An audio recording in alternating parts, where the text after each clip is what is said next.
Jehová Dios, Jesucristo mismo lo va a tomar y Él lo llevará a puerto seguro. Si tú te tiras y te desesperas antes, puede ser que te ahogues en el mar. Puede ser que el mar cubra tu vida y en el camino tal vez no parezcan salvavidas para rescatar. Pero si te quedas adentro, por más difícil que esté la tormenta, y créanme que esto se va a poner peor, los que creen que lo han visto todo, que han visto iglesias divididas, destruidas por una mala reforma, que no han entendido ni de un lado ni de otro, porque uno le tiene miedo y otros la hacen en exageración, como dijeron el Espíritu y Profecía. Muchos tienen un frío formalín, no les mueve ningún sermón, les mueve a un cambio en su vida, pero otros tienen un fanatismo, y ese fanatismo lo que es malo. El movimiento de reforma vino con grandes hombres como Juan Hus, Martín Lutero, John Wycliffe, entre otros, y ellos comenzaron un movimiento que explicaba este paso a paso. Vinieron primero los que creían en el sacrificio de Cristo, los cristianos en sentido general. Luego el siguiente paso de reforma se dio con el movimiento bautista, que hablaba de bautismo por la inmersión, y hemos seguido avanzando. Dios no nos ha dejado solo con esa luz. Vamos a leer una cita de quienes van a permanecer de pie al final de la historia. Apocalipsis 7:14.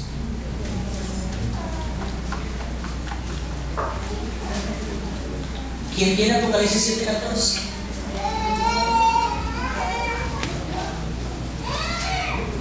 Yo respondí: Señor, tú lo sabes. Y él me dijo: estos son los que han venido de la gran tribulación. Han lavado su ropa y las han blanqueado en la sangre del Cordero. Muy bien. Al final de la historia, solo los que permanezcamos agarrados a los méritos de Cristo, que hayamos sido lavados o reformados día a día. Pablo decía que ya no vivía él, sino que vivía ¿quién? Cristo en mí. Y lo que ahora vivo, lo vivo a través de... El proceso de justificación no termina cuando aceptas a Jesús, ni cuando te bautizas. El proceso termina nunca. La obra de santificación es la obra de toda la vida. No va a terminar en la tierra. Terminará por los siglos de los siglos.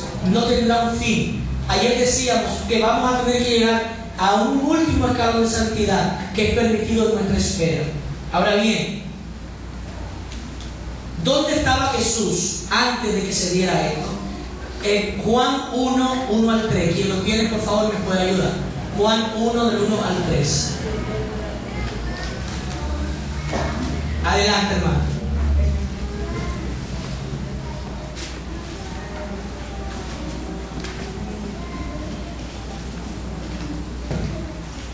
En el principio existía el Verbo, y el Verbo estaba con Dios, y el Verbo era Dios. Desde el principio estaba con Dios. Todas las cosas fueron hechas por Él, y nada de cuanto existe fue hecho sin Él. Amén. En el principio ya existía, el Verbo era con Dios y el Verbo era Dios. Mucha gente ha querido ponerle a esto un poquito de más o de menos. Y le ponen, no, en el principio era el Verbo era con Dios y el Verbo era un Dios en minúscula. Y otros ni siquiera lo ponen como la palabra Dios, sino que en principio era el Verbo era con Dios y allí estaba con Él.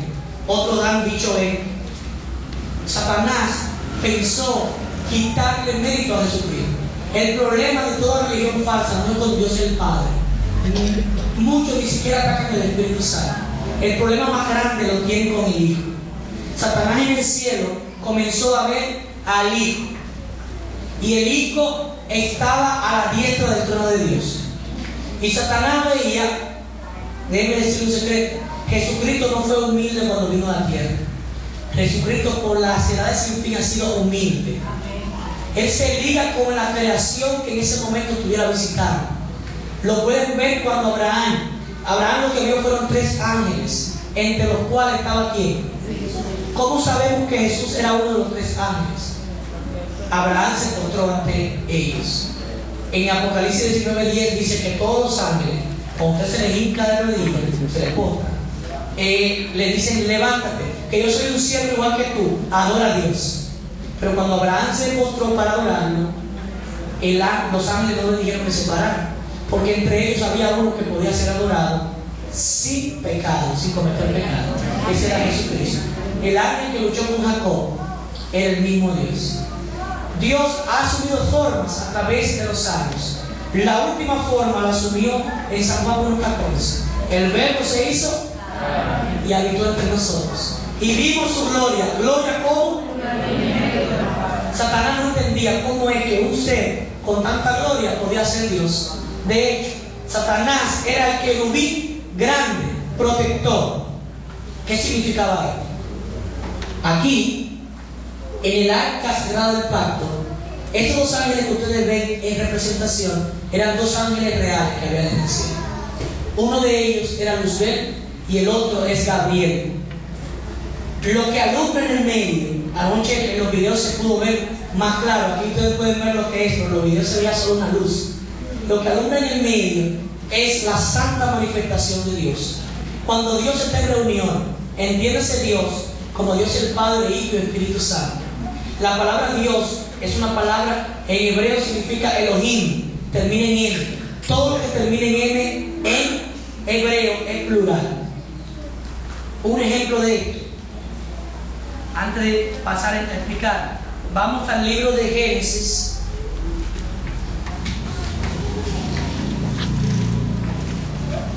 capítulo 5, versículo 1 y 2. Génesis 5, 1 y 2. Quien lo tenga, por favor, nos puede ayudar. Este es el libro de las generaciones de Adán. El día en que creó Dios al hombre, a semejanza de Dios lo hizo. Varón y hembra los creó, y los bendijo, y llamó el nombre de ellos Adán, el día en que fueron creados. ¿Con qué termina Adán ahí? Si en su versión termina con N, es una versión moderna. Todas las versiones antiguas lo van a poner con N. Y Adán, porque en hebreo todo lo que termina en N es plural. ¿Cómo le llamó a Adán y Eva cuando Dios lo creó? A los dos le llamó Adán. Fue Adán quien le puso el nombre a Eva, luego. Pero a los dos Dios le dijo: ustedes son Adán, según Génesis 5, 1 y 2. Dice que Dios, Elohim, termina con N. Y una prueba de que Dios es plural es que dice: hagamos al hombre en plural. Satanás no entendía esto, todavía no lo entiende. ¿Cómo es que Dios son tres y al mismo tiempo es uno? Esto se explica si ustedes pudieran vaciar el mar con un caracol en un hoyo en la orilla del mar. ¿Ustedes creen que con un caracol podemos vaciarlo? El mar completo. ¿Por qué no? Por la inmensidad, ¿verdad? Asimismo, Dios es tan inmenso que no puede caber su sabiduría en una mente finita.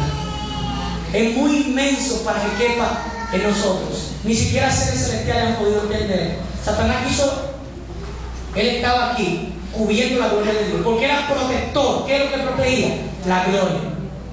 Satanás se vestía de toda piedra preciosa, dice el libro de Isaías, ¿verdad? ¿Lo recuerdan?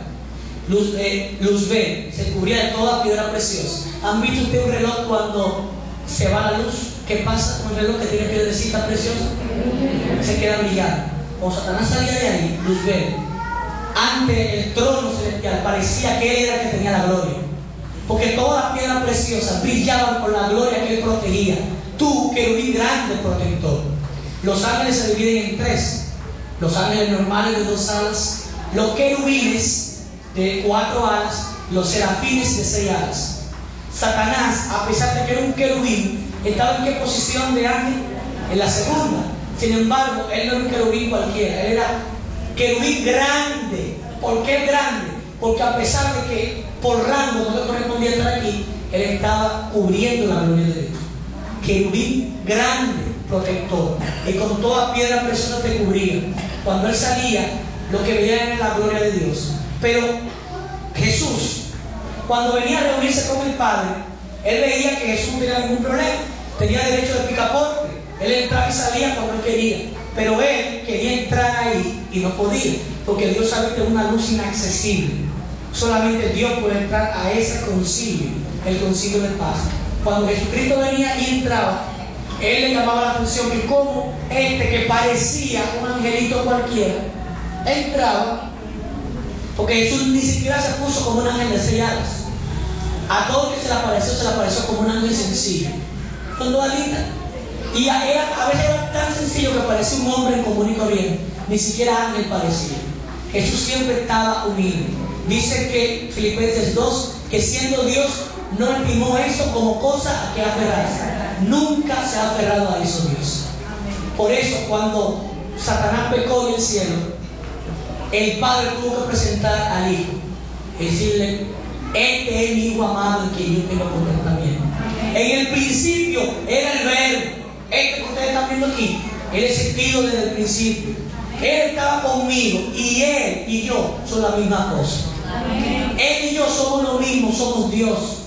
Y Satanás no pudo soportar, todavía no lo soporta esa idea. Todavía hay hermanos, inclusive adventistas, que atacan al Hijo, que no lo ven como Dios. Satanás tenía ese mismo problema. Y al salir de ahí, Satanás comenzó un proceso que vamos a ver ahorita. Satanás comenzó a violar la ley de Dios al revés. ¿Ustedes han visto la ley de Dios al revés alguna vez? Ahorita la vamos a ver, en breve. Tengo que avanzar porque tengo múltiples citas. Todo lo que estoy diciendo puedo demostrarlo, pero no me puedo detener en cada cosa. Voy a entrar allí a dar un par de citas de lo que explicamos ayer de las piedras preciosas. Vamos a leer a Malaquías 3:17. Esa cita ya está repartida, está en amarillo. ¿Quién la tiene? Malaquías 3:17. Si no, alguien que la busque, por favor. Y serán para mí especial tesoro, ha dicho Jehová de los ejércitos, en el día en que yo actúe, y los perdonaré como el hombre que perdona a su hijo que le sigue. Recuerden que Jesús nos lleva sobre su pecho, orgulloso. Tú eres un especial tesoro para Dios. Amén. Y cada piedra tenía un color y una forma diferente, porque cada uno de nosotros somos diferentes ante Dios. Aunque la salvación está sobre los hombros del Señor y Él nos carga a todos como iglesia, también nos conoce individualmente. Y cada uno de nosotros es especial para Dios. En un tema más adelante, con tiempo, vamos a ver esas características. Hoy no hay tiempo para hacerlo. Seguimos con Isaías 61:10.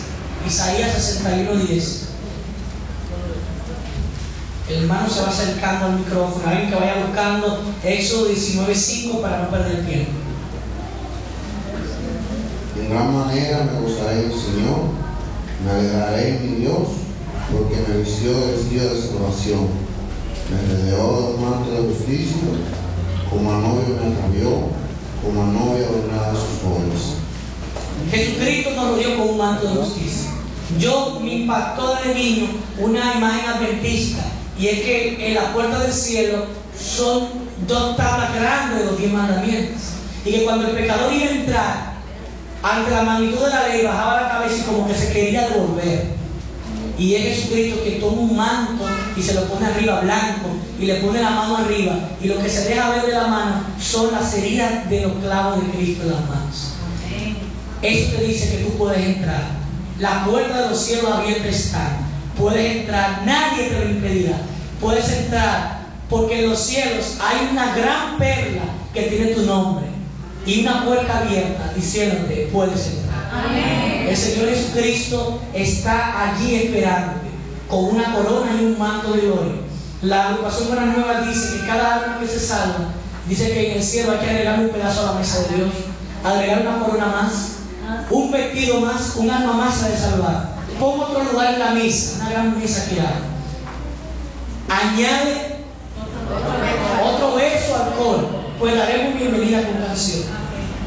Si tú no te salvas, será triste, porque Jesús, después que terminó este rito, instauró un rito de la Santa Cena, y Él tomó la Santa Cena por última vez con sus discípulos en la tierra y le dijo: esta es mi sangre que por ustedes fue derramada, bebedlo en memoria de mí todos los días hasta que yo venga. Pero hizo una promesa más: yo no vuelvo a beber del jugo de la uva hasta que esté con ustedes reunidos. Amén. Cuando Cristo levante la copa para brindar en la gran cena del Cordero, cuando Él nos venga a buscar, lo primero que va a estar es el cielo, lo dejan preparado.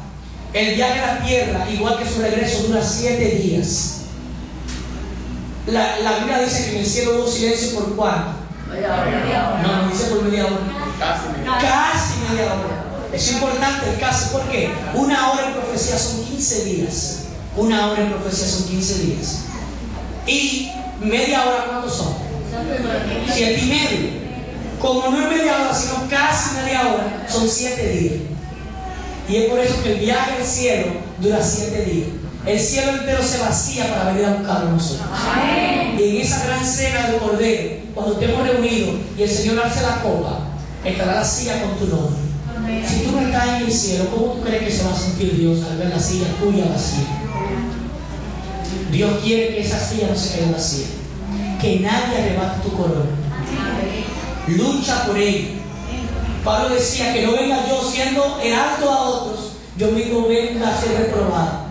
Cuando Cristo hace su copa, yo aspiro a alzar la mía junto con Él. Amén. Para que Él rompa ya su abstinencia de beber jugo de uva y que vuelva otra vez a beber jugo de uva. Es una promesa que Dios ha hecho por ti y por mí. Amén. Cumpliremos nosotros la parte que nos toca de esa promesa. Estaremos allí en esa cena cuando Él nos venga a buscar. Somos especial tesoro para Él. Apocalipsis 21, 12 y 14. Con esa terminamos con estas citas de la vestimenta.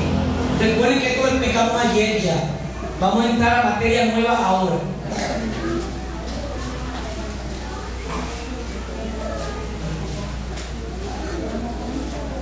Tenía un muro grande y alto con 12 puertas, y en las puertas 12 ángeles, y nombres inscritos que son los 12 de las 12 tribus de los hijos de Israel. Al oriente 3 puertas, al norte 3 puertas, al sur 3 puertas, al occidente 3 puertas. Muy bien, gracias hermano. Eso es lo que yo le decía ayer. Hay varias puertas, nadie va a entrar por la puerta que quiera. Cada quien entra por la puerta que determine su carácter. Solamente hay 12 modelos de gente que van para el cielo. Yo lamento no tener el tiempo para describírselo uno por uno, porque hay que volver a hacer esto y los líderes están planificando cuándo, así que ellos les dejarán saber cuándo vamos a hacer esto. Pero nadie va a entrar a lo loco por la puerta que quiera. Cada puerta tiene un carácter, y si tú no cumples la característica, por eso nadie que no cumple el carácter para ir al cielo va a poder ir. Porque si no cumples la característica no te van a dejar pasar, porque la llave para entrar no la tienen los ángeles. La puerta está abierta, pero paradójicamente nadie puede entrar por ella si no reúne las condiciones. ¿Recuerdan en el jardín del Edén? ¿Qué tenían los ángeles en las manos? No, los ángeles no tenían nada. La espada se revolvía sola. Los ángeles estaban parados en la puerta. Y una espada de fuego se revolvía entre ellos. Y los ángeles van a estar ahí, la puerta va a estar abierta. Pero esa espada de fuego solo se atraviesa si tú tienes el carácter para entrar por esa puerta. Amén. Y es por eso la piedrecita que te van a entregar es la llave para entrar a la ciudad. Amén. Esa piedrecita también es el pasaporte para viajar a otros mundos. Y a través de ahí, aunque aquí en la tierra tú no seas protagonista de nada, tú crees que te ha ido mal, que de todas las cosas malas, que porque tú siendo cristiano te pasan tantas cosas malas, es que Dios tiene un propósito especial contigo. Amén. En el cielo te van a hacer ronda. Ahora mismo los ángeles están mirando nuestra historia como leyendo libros. Y los ángeles leen el libro de Esther, el libro de Lidia, el libro de Frank Robinson, el libro de Moisés. Todos nosotros por sus nombres lo tienen Dios en un libro. Y los ángeles lo están leyendo. Y dicen, wow, mira, va a pecar, pero no, se agarró de Cristo, no pecó, venció en esta. Y ellos desean conocerlo. Tú tienes un club de fans en el reino de los cielos, ¿tú sabías? Amén. Los mundos que no pecaron están esperando para hacerte ronda. Todos los días de la semana nosotros lo haremos en los cultos en los diferentes mundos.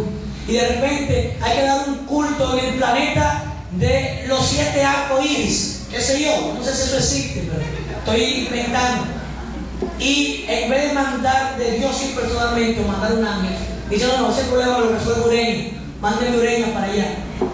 Y Ureña va al planeta de los 7 arcos iris y da el culto ese día. ¿De qué va a ser el culto? De cómo Dios lo redimió. Amén. Cómo Dios permitió que Él llegara al cielo. Y ahora, los sábados nadie puede dar el culto. ¿Saben por qué? Porque será que de sábado en sábado, de mes en mes, es Jesucristo que le toca el sábado. Amén. Jesucristo va a ser el pastor de los sábados. Amén. Ahora, los miércoles, los domingos, los viernes, los vamos a hacer.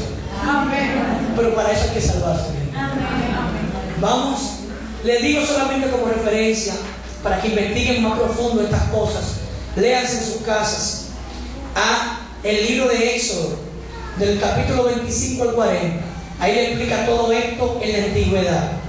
Y en Hebreos, del 8 al capítulo 3, le explica todo esto, pero aplicado a Jesucristo y a nosotros. En Hebreos 8 al 13, los capítulos completos. Y todo esto tiene un significado. El libro de los Salmos nos dice algo importante. Salmo 68, 33 al 35. Quien lo tenga, por favor, me ayuda. Salmos 68, 33 al 35.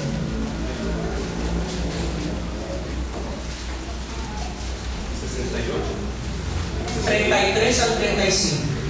Dice: que cabalga sobre los antiguos cielos de los cielos, que truena con potente voz, proclamad el poder de Dios, cuya majestad está sobre Israel, cuyo poder está en los cielos.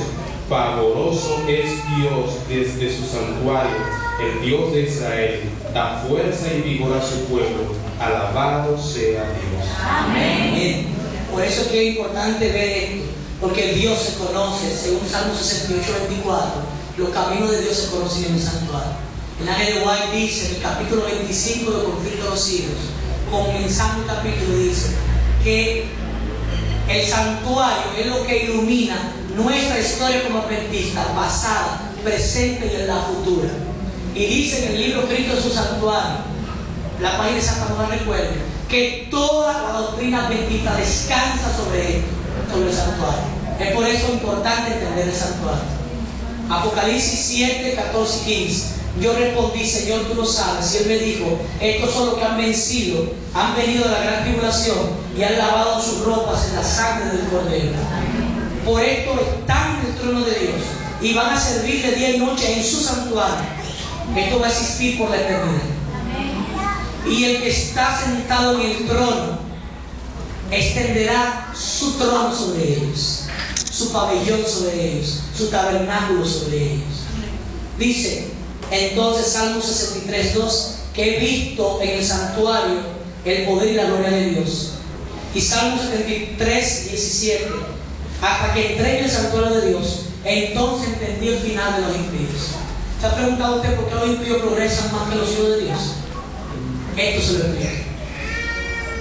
Aquí en la tierra, el príncipe de este mundo les ayuda de una manera especial. Ellos tienen armas que pueden utilizar, que yo no puedo usar.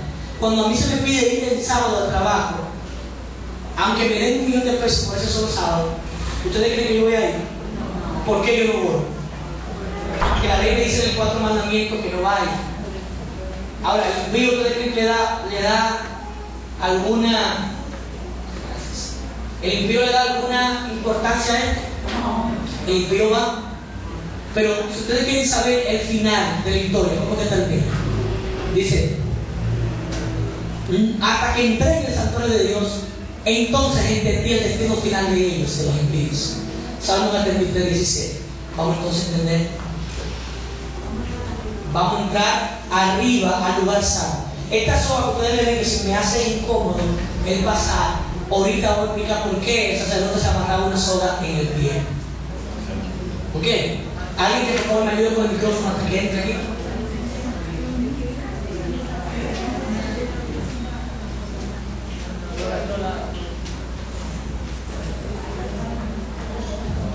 Pues ya de aquí en adelante ustedes no van a creer la cita de fe, porque yo no la voy a decir yo directamente. Ay, pero yo se la voy a ir diciendo.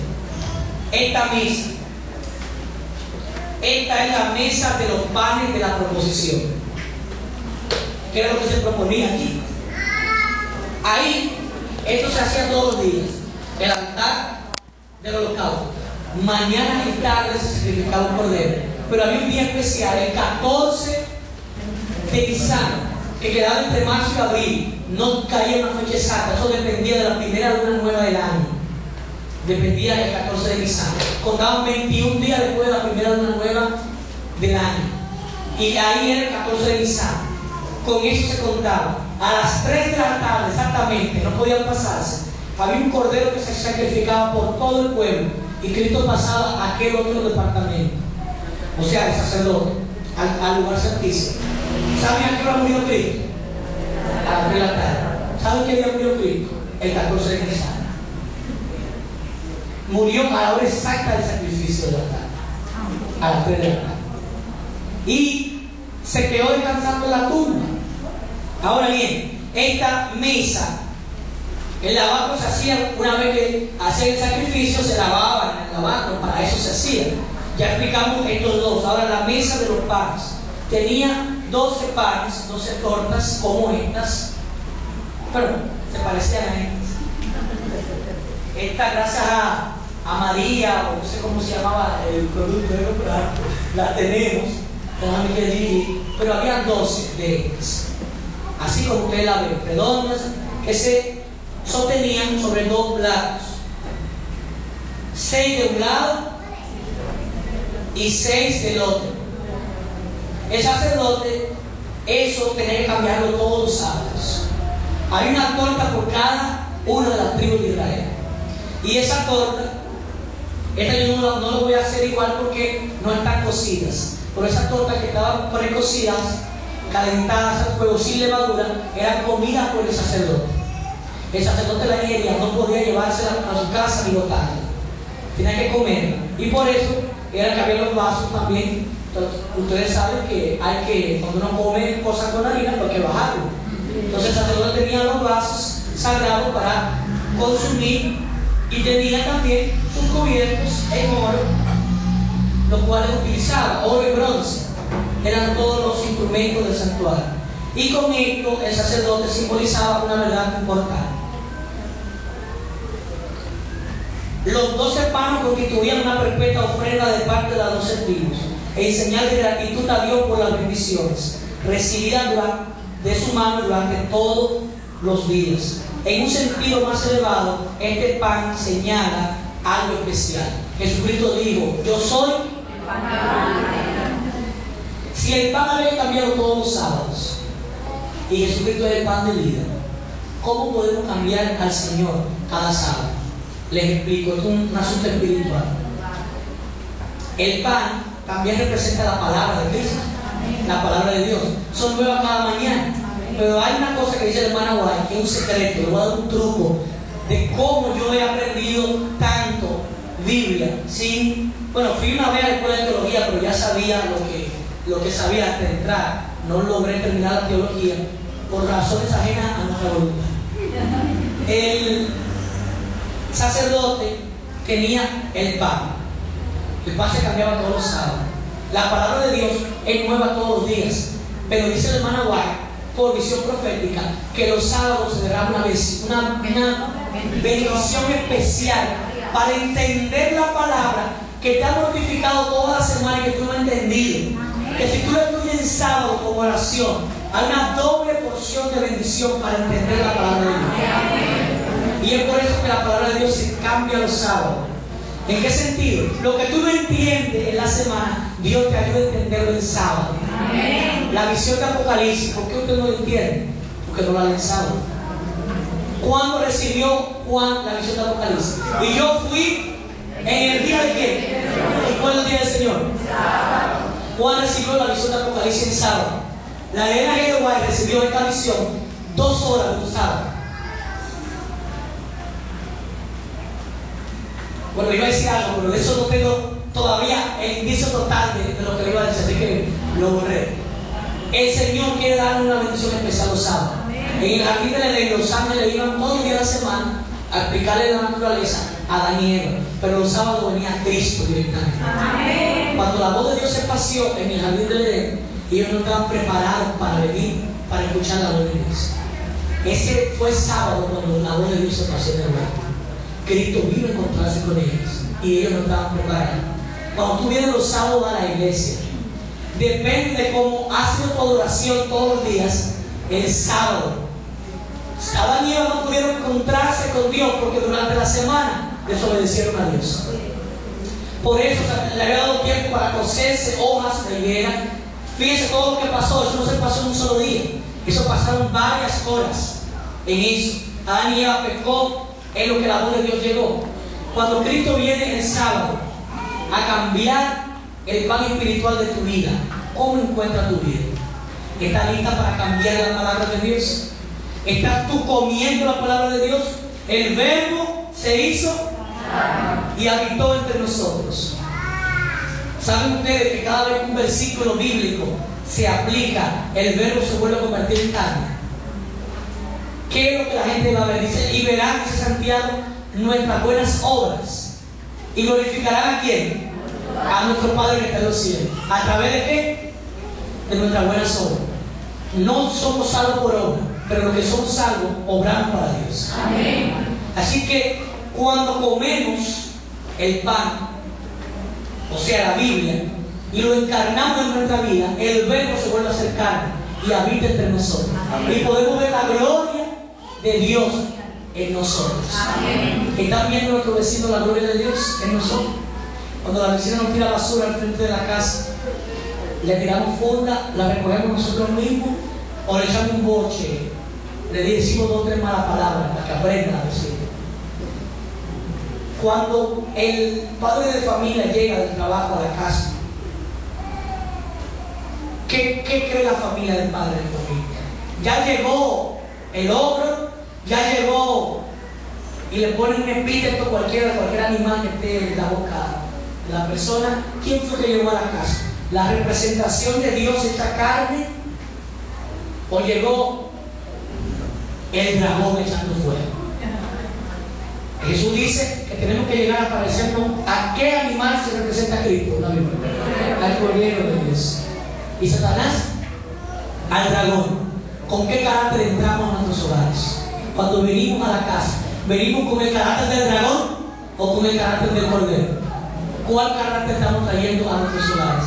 Si el verbo se está encarnando en nosotros, entonces tenemos que entender que su palabra tiene que estar constantemente en nosotros. Y que la gente va a creer o no en el evangelio que prediquemos, no solamente por lo que decimos, sino por lo que vivimos. ¿Cómo estamos viviendo ante los ojos de Dios? Este ritual se sustituyó por la Santa Cena. Ya tanto el lavacro como el comer pan y beber vino están en un símbolo de la Santa Cena. El lavacro también está en el ritual del bautisterio. Y aquel del sacrificio está representado en la confesión de los pecados. Pero avancemos. Cada día, mañana y tarde, el sacerdote tenía que hacer esto que yo voy a hacer ahora.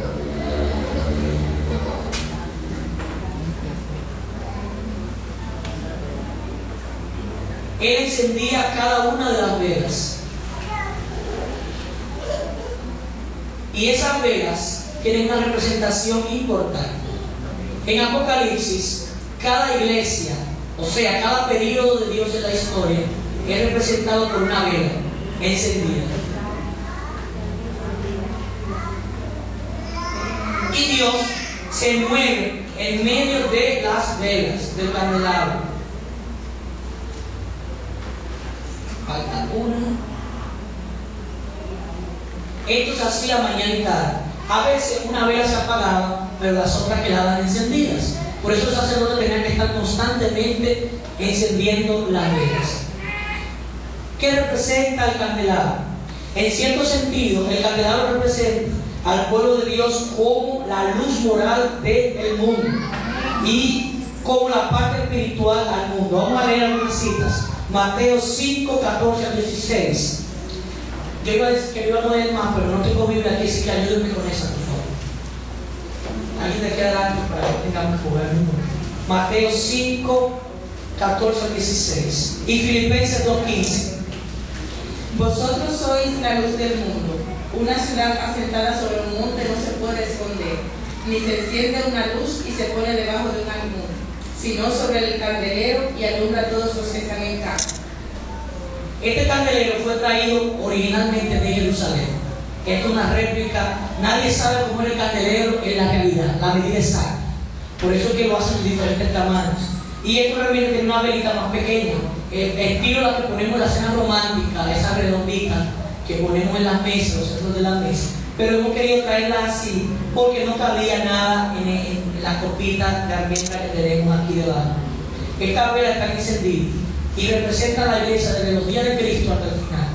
Nosotros estamos viviendo en la última vela. La primera vela era Éfeso, representaba la iglesia de los cristianos que fundó el mismo Cristo. Y tú eres Pedro, y sobre esta Petra edificaré mi iglesia. Cristo edificó la iglesia sobre el mismo, la gran roca. Luego siguió la historia y la iglesia fue avanzando. Y así, a través de toda la historia de la humanidad, ya nosotros estamos en la última vela. Y esa vela tiene que estar encendida. Las otras 6 pueden apagarse, ya pasaron. Pero nosotros tenemos el deber sagrado de hacer que ninguna de las luz que ha pasado de generación en generación se apague. Por eso el sacerdote tenía que velar porque la luz estuviera encendida. La luz de Cristo en nuestra vida tiene que estar constantemente. Dios tiene un plan con nosotros, que brillemos para su honra y su gloria. Y Él no quiere que la luz se apague.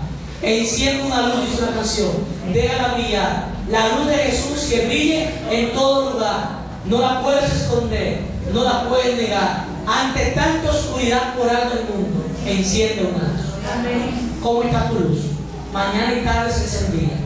Vamos a ver Filipenses 2:15. Para que seáis irreprensibles y sencillos, hijos de Dios sin mancha, en medio de una generación maligna y perversa, en medio de la cual resplandecéis como luminares en el mundo. Perdón, como luminares en el mundo.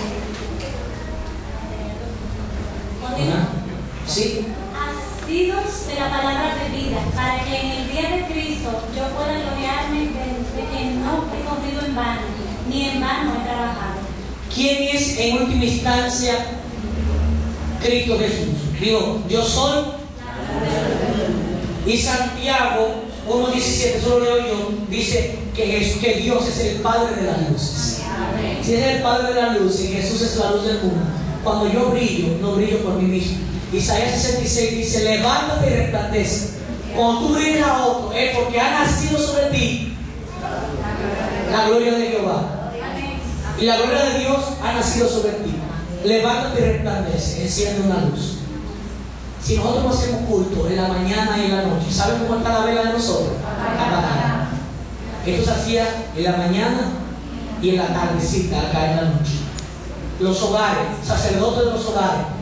El Espíritu de Iglesia dice que a los hombres se les va a pedir en manera especial cuenta por el culto familiar de mañana y de tarde.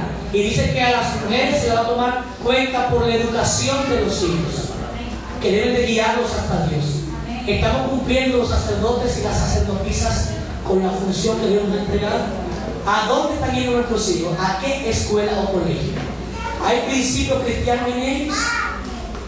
Los colegios adventistas o cristianos son caros, pero la educación es buena. Yo recuerdo, y aquí tenemos buenos colegios, ahí está el colegio de rincón infantil. Si a usted le queda muy lejos, los colegios de Osama y otros colegios por allá, es una cuña gratis, pero no están pagando. Vaya y lleve a sus hijos a un lugar donde usted sepa que están dándole doctrina adventista. Yo recuerdo cuando entramos a trabajar en un colegio, que lo hicimos ahí, que se reunió un equipo de personas adventistas que trabajaban cada día primero consagrándonos a Dios. Tempranito de la mañana había que estar ahí en el culto, y luego le dábamos a los muchachos en la mañana la palabra de Dios de mañana. No lo hacíamos de tarde porque el colegio no se abría en horas de la tarde, pero hacíamos reuniones especiales donde se enseñaba a leer la palabra de Dios. Y recuerdo un caso en particular, Reynolds, un amigo de nosotros que visitaba la iglesia de Buenavista. Era un niño de, ¿cuántos años más o menos tenía Reynolds? 13 años más o menos. Reynolds conoció la palabra de Dios, era alumno de nosotros allá y conoció ahí. Mirando, recuerdo que siempre me preguntaba, y me dijo una vez, yo le pregunto mucho, no se sienta mal, es porque yo quiero aprender, yo quiero ser como ustedes en el futuro. Amén. Y él no veía como adventista en otro nivel, como una luz del mundo. Y cada vez que prendíamos la vela en la mañana, o la palabra de Dios en la mañana, Reynolds estaba ahí presente. Hoy Reynolds no está con nosotros, murió de una extraña enfermedad de repente, 13 años de vida acortada. Era diácono de mi iglesia, era uno de los cristianos más fervorosos que yo he conocido en toda la historia. Pero si yo cuando iba a la escuela a dar mis clases de inglés como las daba y de francés, cuando yo iba, si yo no le enseñaba la palabra de Dios, ¿qué se hubiera llevado Reynolds a la tumba? Yo no tengo preocupación preocupación. Yo he enterrado a dos gente que me han dolido. Reino es uno, mi abuela es otra persona. Mi abuela, recuerdo que todo el mundo se desplomaba a mi alrededor. Y a mí me tocó dar el sermón del funeral. Porque ni siquiera el pastor del distrito podía darlo, de tan conmovido que estaba. Y yo tenía toda la seguridad que hice la palabra. La palabra me dice que no llore como los que no tienen esperanza. Yo puedo llorar, no está malo llorar, es un sentimiento humano, pero no con ataque y con un show como los que no tienen esperanza. Yo recuerdo que tomé un puño de tierra del cementerio y mi madre, que se había desplomado, la había dejado sentada. Mi mamá no es hija directa de mi abuela, pero parecía más hija que mi papá. Y era una de las personas que más lloró porque no tenía Cristo en su corazón. Mi abuelo, que era adventista, gracias a Dios, después de tantos años, nunca fue adventista.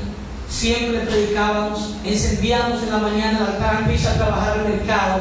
Ustedes saben que los mercaderes amanecen. Era un sacrificio extraordinario. Levantarse como a las 4 y pico de la mañana. Mi abuelo me levantaba. Y yo decía, pero mamá, mira qué hora es. Y yo recuerdo, como dice el himno, hay un himno famoso que dice, yo recuerdo que mi madre nos llamaba. ¿Ustedes recuerdan? Bueno, eso le hizo una modificación, porque mi abuela, que no se levantaba, lo pullaba y yo la relajaba con ese himno. Y mi abuela decía, hay que encenderle la luz a tu padre, a tu abuelo que se va a trabajar, y teníamos que hacer eso toda la mañana y la noche. Y él supuestamente discutía con nosotros y que no creía nada de eso. Bueno, yo tengo 30 años de edad y recuerdo que duramos en ese negocio muchos años. Mi abuela duró, según ella me cuenta, más de 20 años predicando. Nunca aceptó a Cristo. Pero cuando nosotros nos íbamos a la iglesia, como siempre estaba Radio Amanecer prendido, a veces lo apagaban, que ya nos íbamos, y él lo encendía cuando nos íbamos. Y escuchando sermones del pastor Bullón y discutiendo con nosotros, él, de ser católico fervoroso, llegó a ser adventista del séptimo día. Actualmente lo es. Y era él y yo los únicos que no estábamos llorando a motores. Y ella fue su compañera por más de 50 años de toda su vida. Imagínense, cuando yo tomé el puño de arena y lo tiré, yo le di el sermón final a los demás y le decía, esto se puede ver de dos maneras, adiós o hasta luego. Los que no encienden su luz van a decir adiós. Los que han encendido su luz dirán, nos vemos ahorita, hasta luego. Porque la palabra dice que cuando Dios venga con voz de trompeta, con voz de arcángel y trompeta de Dios, los muertos en Cristo resucitarán primero. Y van a resucitar con un cuerpo inmortalizado. Para que tengan una idea cómo va a ser ese cuerpo. Cuando Cristo vino a la tierra, dice el hermano Guay que era un poco más pequeño que Adán en estatura. Pero recuerden que Dios se llevó el jardín del Edén para arriba por alguna razón. No solamente para preservar un monumento de lo que hubiéramos sido nosotros si no hubiéramos pecado, sino también por una razón importante. De ahí van a comer lo que Dios se va a llevar para el cielo. Y en el cielo habían fiado 3 personas. ¿Ustedes habían fiado en un formador? Pero nosotros nos tocó esa oportunidad, como fiado. Estaba fiado Enoc, que se lo llevaron vivo para el cielo. Moisés, que murió y resucitó, y Elías, que se lo llevaron en el mismo carro de fuego que Jesús viene a buscar a nosotros. Un carro de ángeles celestiales. Y cuando estaban esos seres allá, comían del árbol. Jesucristo, cuando se fue, comía del árbol. La hermana Guay dice que cuando se encuentren los dos Adanes, el Adán original, Cristo Jesús, se encuentren, Jesucristo está un poquito más alto que Adán. ¿Y dónde ha crecido Jesucristo? El árbol dice que es para la sanidad de quién. ¿De qué que lo vamos a sanar si no vamos a estar enfermos? Del enanismo, de las arrugas de la piel y de todas esas cosas que hacen que nuestro cuerpo se vuelva bien. Jesucristo ha seguido creciendo y nosotros, ¿saben algo? ¿Por qué existe el árbol de la vida? El árbol de la vida es el cargador de las baterías. Adán duró más tiempo vivo porque él se acababa de conectar el cargador. Cuando tiene un celular bueno, ¿cuántas horas puede durar un celular bueno? 3 días, ¿verdad? Sin carga. 4 algunos. Bien. Pero necesita después de ese tiempo, ¿qué? Carga. Se nos quitó el árbol de la vida, porque si después que Adán y Eva pecaron, hubieran comido, hubieran habido pecadores inmortales, que era lo que Satanás quería. El plan de Satanás de hacer caer a Adán y Eva no era por hacerlos caer, era para involucrarnos y que hubieran pecadores inmortales. El culto de mañana y tarde, ¿cómo está? ¿Encendido o apagado? Dios quiere que encendamos el culto familiar y nos va a pedir cuentas, así no lo hacemos. Enciende una luz y déjala brillar. Nos lo colocamos en este altar. Este era el altar del incienso. Tenía dos partes, una parte movible y otra parte fija. A esto se le colocaba estas piedrecitas. Este es el incienso. El incienso que Dios mandó a crear era tan sagrado que el del pueblo que imitaba un incienso similar lo mataba. Porque ese incienso lo creó Dios para un fin especial. Y ese humo subía. Las cortinas no pegaban al techo. El humo iba y llegaba. Este humo representa las oraciones de los santos. ¿Cómo están nuestras oraciones? ¿Estamos orando sin cesar? ¿Estamos poniéndole incienso al incensario? ¿O estamos dejando el incensario que no bota humo? ¿Está botando humo el incensario? ¿Está botando humo nuestra rodilla? Ante Dios los hombres grandes se ponen de rodillas. Esto se movía porque un día al año el sacerdote tenía que tomar. ¿Saben algo? Un muchacho llamado Carlos Ernesto, que algunos conocen, ¿verdad? Era de Venezuela. Él ahora mismo, no sabemos de qué país es porque vive viajando. Él nos trajo un video el año pasado. Un video que la iglesia tiene una tradición con relación a las oraciones, y es que la pone en una cajita. Y esa caja se quema al final del año. No sé si aquí lo hacen a veces. En una de esas quemas de oraciones, él trajo un video donde se ve literalmente un ángel abajándose y tomando las oraciones, y se ve cuando asciende. Yo no sé si el ángel es real, si era bueno, si era malo. Hay un debate con relación a eso. ¿Cuál es el propósito de Dios para esto? Yo lo que sé que Dios está pendiente de tus oraciones. Y que Él liga el incienso de dos cosas, tanto las oraciones de los santos, dice la Biblia, como la sangre de la expiación de Cristo, que es la liga para él poder entrar ante Dios. Esto representa este incensario. Las oraciones del pueblo eran traídas y se quemaban. Ahora mismo Cristo ya no está en este lugar. Todo esto es importante, hay que hacerlo, pero a Cristo está de aquel lado. Cristo tomó el incensario en la mano y se llevó tus oraciones y mis oraciones con él. Y entró a la última etapa del santuario. Acompáñenme. El lugar santísimo. En este lugar las oraciones siguen ascendiendo y Dios las acepta desde su santa chiquita. Este es el mueble más sagrado de todos. En el año 1844, Cristo pasó del lugar santo al lugar santísimo. Y al pasar en este lugar, perdón, me están haciendo una señal de cambiar el micrófono. Vamos a ver.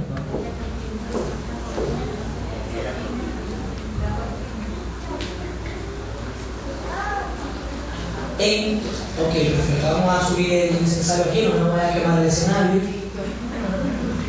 El sacerdote, el sumo sacerdote, ahí entraba un sacerdote común y corriente. Habían 24 órdenes sacerdotales. Con las órdenes sacerdotales podemos saber el día exacto, el mes exacto en que nació Jesús, en septiembre. Eso es otro tema. ¿Tú quieres saber, demostrado bíblicamente que Jesús nació en septiembre? Otro tema. No podemos demostrarlo ahora.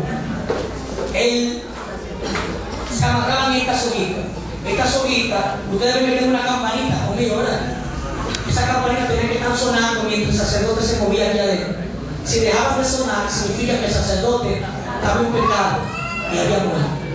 Así que el que entraba aquí era el sumo sacerdote, el principal de todo, el más viejo que estuviera vivo.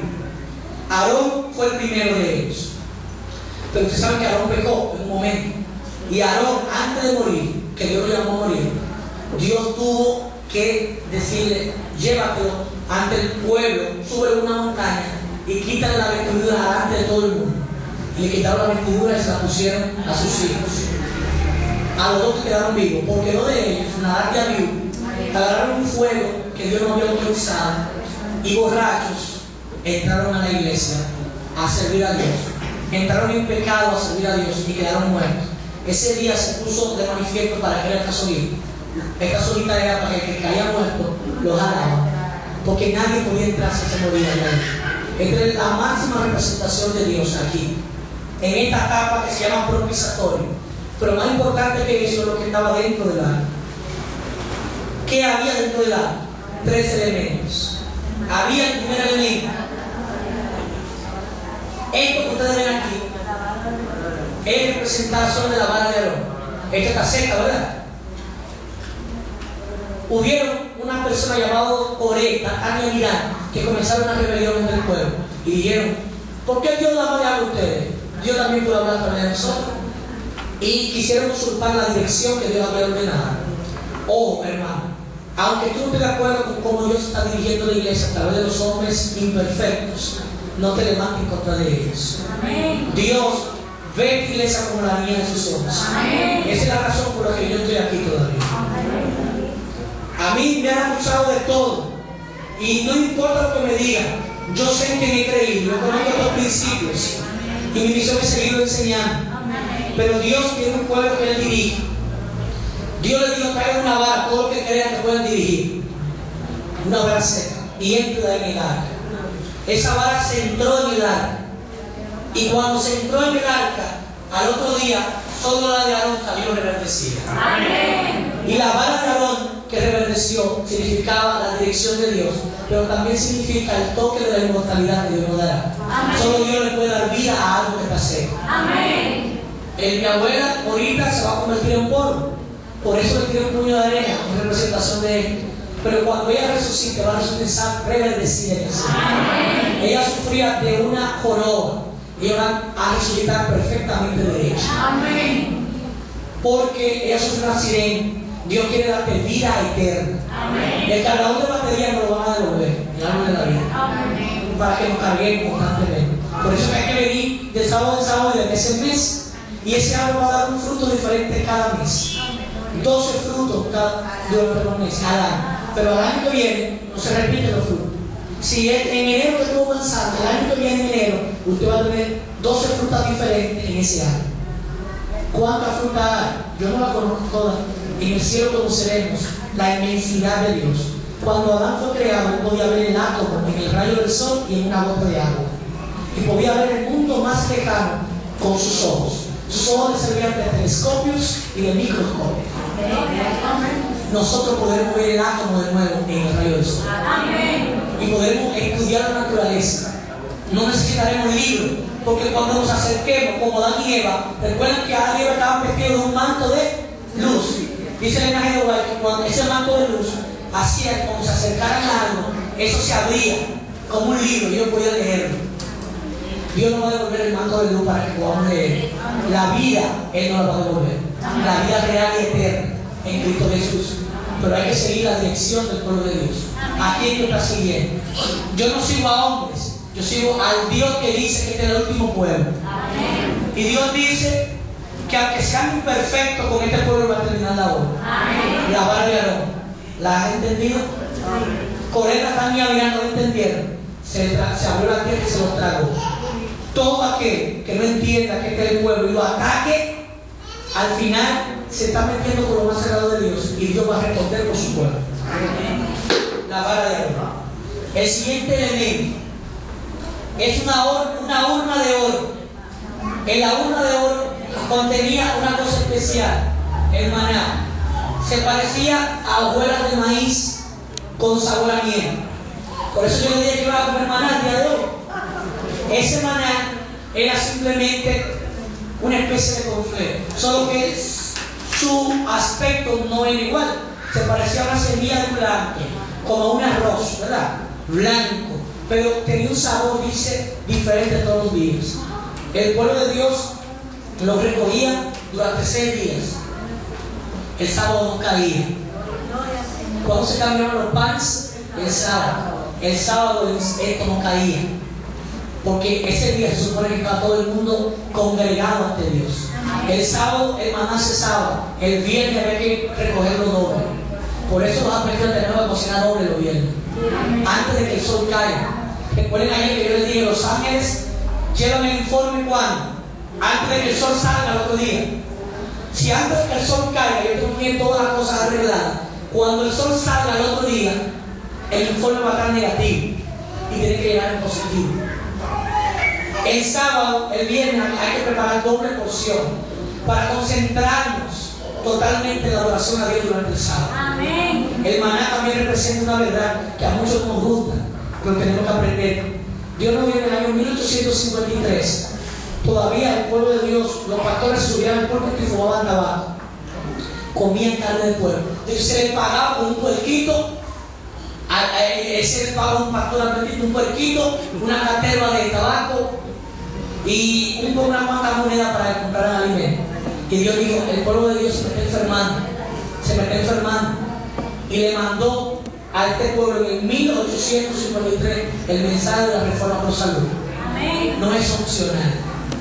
Los que no vivan en este mueble con Cristo van a ser descartados.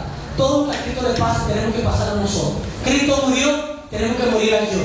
Cristo fue bautizado, tenemos que ser lavados de los pecados. Cristo está como una luz, tenemos que ser una luz al mundo. Cristo es el pan, tenemos que darle de comer a los demás de la palabra de Dios. Cristo es el incienso, tenemos que orar. Cristo es el maná, tenemos que aprender a comer saludable. Cuando Cristo fue ungido en el cielo, ¿se recuerdan que Cristo murió y duró cuántos días en la tierra después que resucitó? 40 días. A los 50 se celebraba la fiesta de Pentecostés. A los 10 días de Cristo irse al cielo, allá arriba comenzó este negocio. Cristo lo inauguró en el cielo y entró la primera parte en el año 31 cuando ascendió. 40 días después de haber resucitado. Y 10 días después, a Cristo le echaron un aceite. Y ese mismo aceite bajó sobre su barba y cayó en la tierra en la forma del Espíritu Santo que recibieron los discípulos en el aposento alto. Por eso no podía moverse de ahí. Es otro tema. La reunión secreta que cambió el mundo. Cuando Cristo le pasa algo, su pueblo tiene que estar pasando. Cristo está aquí en el lugar santísimo con todos estos elementos tienen que estar en mi vida. El maná es la gran lección de la reforma por salud. Ahora bien, ¿qué otra lección había en el arca? En el arca había 2 tablitas como estas, los 10 mandamientos. Leamos mandamiento número 1, mandamiento 2, mandamiento 3, mandamiento 4, mandamiento 5, 6, 7, 8, 9 y 10. Todo esto Dios lo mandó a hacer a alguien más. La tabla de los 10 mandamientos. Él dijo, espérate papá, todo lo demás házmelo tú, pero esto te lo hago yo. Y Dios con su propio dedo escribió los 10 mandamientos. El pueblo estaba violando los primeros 2 mandamientos, adorando un becerro de oro abajo. Y Moisés con una ira santa extrae la tabla de los 10 mandamientos. Y Dios le pudo haber dicho, ya tú te lo sabes los mandamientos. Sí, vamos a hacerlo. Perdónenme el tiempo porque esto tenemos que hacerlo para concluir. Yo lo termino en 10 minutos exactamente. Cristo le mandó otra vez a Moisés, hazte 2 tablas y ponlas lisas como la primera, pero no lo escriba. Yo voy a volver a escribir los mandamientos. Y lo volví a escribir con su propio dedo. Era algo importante que Dios mismo escribió los mandamientos con su dedo. Satanás violó la ley al revés. Y con esto yo termino. El primer mandamiento Satanás no lo ha violado ni lo va a violar. 10º mandamiento, número 10, ¿qué dice? En el cielo, siendo Satanás uno de tus 2 ángeles que están aquí, él codició el trono de Dios. Pero no se siente el Padre. Dice, a los lados del norte, a tu mano derecha.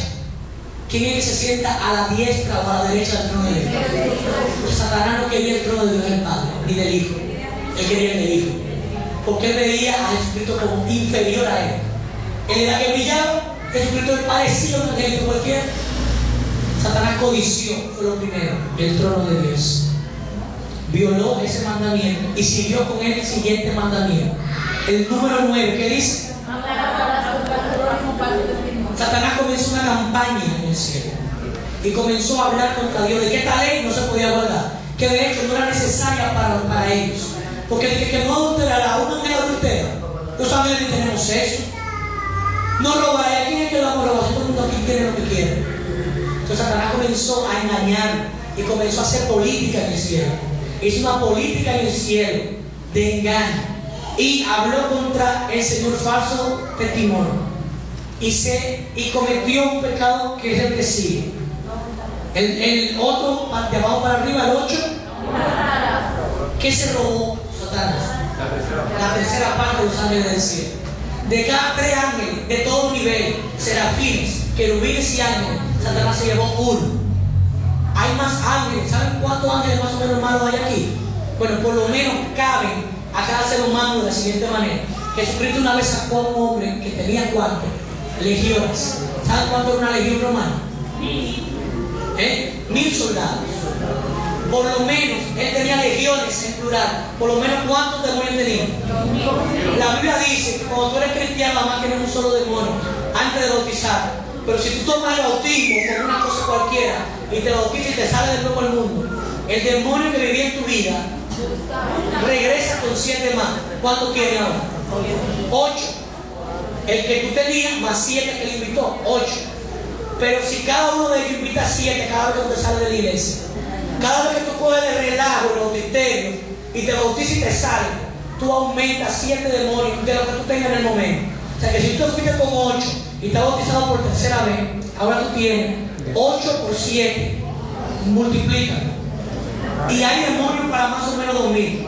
La noticia buena, por cada ángel malo que tú tengas, tú tienes 2 que te pueden defender. Amén. Él se robó la tercera parte de cada 3, 1, pero a Dios le quedan 2 buenos.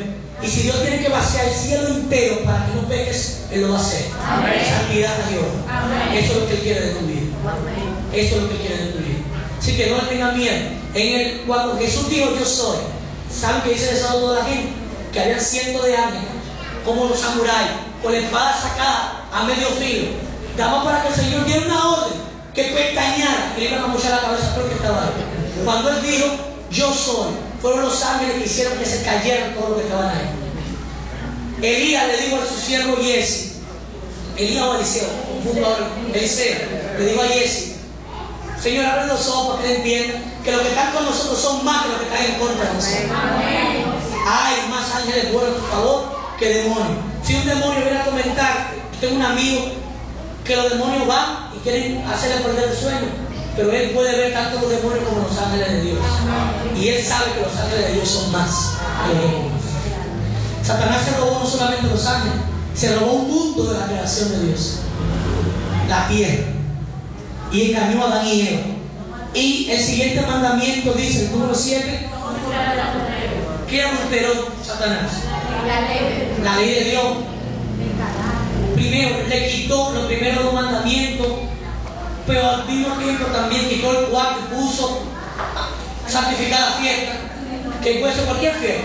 El 14 de febrero santifica, el día santifícalo, pero el sábado no le da mucha importancia a eso. Eso ya está abolido, pero la ley de Dios fue quitada con su propio dedo. También engañó a Adán y Eva diciéndole, con que Dios dijo, de ningún árbol. Dios no dijo eso, Dios dijo de un árbol no puede, y de todo puede comer. Pero dijo, que Dios no cae de ninguno. El maná, Dios nada más está diciendo que sería bueno, recomendable para tu salud, que no consuma carne. Ah, pero no se puede comer de nada. Pero no de nada, es una cosa que Dios te dice, una cosa, es una. Satanás siempre te va a adulterar la palabra. Y eso es lo que él está haciendo desde entonces, adulterando todo lo que Dios dijo. No solamente se adultera con una persona, se adultera en el pensamiento. El siguiente mandamiento, el 6, Satanás fue culpable directo de la muerte de Cristo en la cruz. En el cielo hay un concilio, y en el concilio se pide toda cosa. Cuando a Job lo iban a tentar, ¿a dónde lo pidieron? Ese concilio lo integran todos los primeros Adanes de los mundos que no han caído. ¿Por qué Adán no estaba cuando Job? Porque Satanás le ganó a Adán, y por eso era el representante de la raza humana en el cielo hasta ese momento. Cuando vinieron todos los hijos de Dios a reunirse, todos los mundos, los representantes de todos los mundos, en el concilio, entre los cuales vino también Satanás, vino a representar el mundo. Y Dios le dijo: tú no has considerado a mi siervo Job. Porque él le dijo: no, mira, yo vengo de rodear mi territorio y todos ellos están ganando. No, espérate, tú no has considerado a mi siervo Job. Ese es de lo mío. A Daniel, ese es muy amado aquí en el cielo. Y así, de Judas, de Pedro, ¿qué le dijo Jesús a Pedro? Pedro, Satanás, ¿a dónde fue que lo pidió? En el concilio.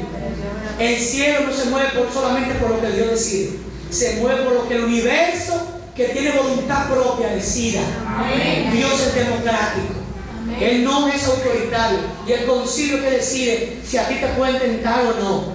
Así que si te están tentando y hay una cosa fuerte, ten la seguridad de que Dios lo autorizó, pero que Él va a estar contigo y Dios está votando a ti. Amén. Satanás te ha pedido para zarandearte, pero yo estoy rogando por ti para que tú fueras mal. Yo estoy llorando, estoy poniendo incienso y sangre. Él mató a Cristo y te quiere matar a ti. Por eso es que Él quiere que la mayoría de gente se muera.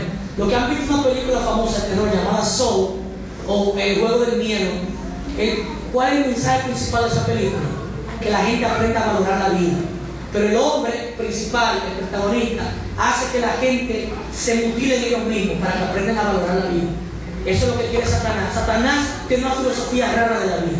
Él quiere que tú aprecies la vida y que tú tengas vida eterna, pero matándote. Satanás lo que quiere es tu destrucción. Es como un enfermo de SIDA que, sabiendo que tiene SIDA, contagia a los demás. En mi barrio donde vengo, donde me crié, un señor de alguna lista ya se murió, con toda la que se le ha costado. Un señor alto, elegante, casi 7 pies tenía, con dinero, andaba en Homer. Y ustedes pueden saber la influencia que tenía ese individuo. Casadas, no casadas, señoritas, adultas, muchas en una lista. Y en el funeral mucha gente salió llorando de él. Satanás quiere eso. Él sabe que se va a morir de la enfermedad terminal del pecado, pero antes de irse está haciendo una lista. ¿En qué lista tú estás votando? ¿En la lista del libro de la vida o en la lista de la destrucción eterna? Hay 4 libros, en otro momento vamos a hablar de esos 4 libros. Hay muchas cosas que hablar, hermano, por el tiempo fuera. No matarás. Quinto mandamiento: honra. ¿Quién era el padre de Satanás? Dios. Dios, Él lo deshonró al hacer que toda una raza pagara los pecados que Él pudo haber pagado solo. Pero no se conformó con Él pagarlo Él mismo. Él arrastró a los ángeles y arrastró a los seres humanos a ese rebelión. Y deshonró a su padre con eso. Él acusa a Dios y blasfema en contra de Dios. Lanza maldición, no quiere saber de Dios, del Hijo. Por eso toda religión falsa ataca al Hijo. Por eso la Biblia dice que al que venga hablando en contra del Hijo, ni lo acepte en la puerta de tu casa. Cuarto mandamiento: el sábado. Satanás está creando un plan. Tiene 6.000 años creando ese plan. ¿Cómo hacer que el día del sol, Sunday en inglés, el domingo? ¿Por qué el domingo? Él era, dice la Biblia, tú, lucero de qué? ¿Cuál es el lucero de la mañana en la tierra? Sol. El sol. ¿Y el día del sol cuál es? Sunday, día del sol. Él utilizó el nombre de lo que lo representaba en el cielo. En el cielo él era que daba la nota para que comenzaran a adorarse. Ahora, él lo que ha hecho es lo siguiente: él sustituyó el sábado por el domingo. Y antes de que se acabe la historia de la tierra, él va a subir el sábado como el gran día de adoración. El domingo, perdón. En contra del sábado de Dios. Pero a nosotros nos toca exaltar que la ley de Dios no está abolida. Y que esto vale la pena. Que Dios está pagando un precio muy alto por nosotros. Y Dios cuenta con nosotros. Dios está apuntando a nosotros. Ese es muy amado en el cielo. ¿Tú quieres que digan eso de ti? Amén. Yo quiero que digan eso de ti. Amén. El tercer mandamiento: no tomarás. ¿Saben qué está haciendo Satanás? Satanás está diciendo que el mismo Dios fue el que cambió el día. Y está usando la misma Biblia. A partir del año 2000 se dio un evento importante. Juan Pablo II, o Carlos Botila, como es su nombre original, estableció la doctrina del domingo oficialmente. Tengo un libro en mi casa que da miedo. Todos los textos que tú utilizas para defender el sábado ya la Iglesia Católica lo está utilizando para defender el domingo. Porque ellos, por una sola palabra, ellos creen que el día del Señor es domingo. Y donde quiera que diga sábado, ellos lo cambian por domingo. Y queda perfecto, hermano, es un engaño perfecto. Él está tomando el nombre del Señor en vano. Segundo mandamiento: no te hagas. Satanás, al final de la historia, tiene 6.000 años preparando su obra maestra. ¿Saben cuál es la obra maestra de Satanás? Él mismo va a ser la imagen de Jesucristo. La misma imagen que tú proyectas en la iglesia, ese es Jesucristo que nadie sabe cómo era. Y nosotros sabemos más que Dios, que tenemos hasta la imagen de Dios. Esa imagen Él la está proyectando. Y cuando Él venga, el mundo entero va a creer que ese es Jesucristo. Él va a hacer los mismos milagros que Jesucristo. Él va a proyectar una imagen y va a violar el segundo mandamiento. El último no lo va a violar. No tendrás. Su aspiración final es llegar a ser Dios. Pero cuando Él quiera decir que Él es Dios, entonces va a descender Dios.